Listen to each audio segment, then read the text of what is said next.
8 nong town bordwali modoli bakhaktei 15 nong butni ngei amjoini madhyamik tai uccho madhyamik ko kaham angkhari ngai student rokno borom rumani panak khlaijaka haste sikla morcha nikasko susanto dev khoboi tinong ni corporator rotna datta tai jubo morcha ni bakhaktei Agartala Lakshmi নেরমবাড়ি road আপতায় বলেন।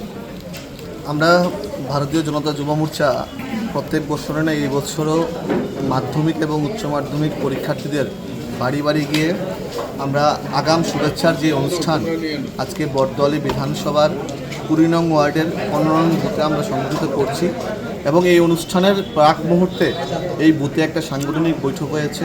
এই বৈঠকে যুব ভাইয়েরা ছিল, এলাকার মায়েরা ছিল, কার্যকর্তারা ছিল। আমরা বিভিন্ন সাংগঠনিক বিষয়ে আরও কীভাবে বুথকে শক্তিশালী করা যায় সেই বিষয়ে আলোচনা হয়েছে। মণ্ডল সভাপতির উপস্থিতিতে, কর্পোরেটরের উপস্থিতিতে আমরা এখানে আলোচনা করেছি এবং এই আলোচনার মাধ্যমে আমাদের দৃঢ় বিশ্বাস আগামী দিনে আমাদের এই বুথের এই এলাকার সংগঠন আরও মজবুত হবে এবং আমরা যে ইনোভেটিভ কার্যক্রম করছি, আমাদের যেই দায়িত্ব অন্যান্য যুব সংগঠন থেকে আমরা একটু আলাদা। আমরা বিভিন্নভাবে আমরা স্টুডেন্টদের সঙ্গে, যুবক ভাই বোনদের সঙ্গে নেশামুক্তের বিরুদ্ধে আমরা বিভিন্ন ইনোভেটিভ কার্যক্রম করছি এবং সমাজকে আরও বেশি করে মানুষের পাশে নিয়ে যাওয়ার জন্য আমরা সবাই মিলে কাজ করছি।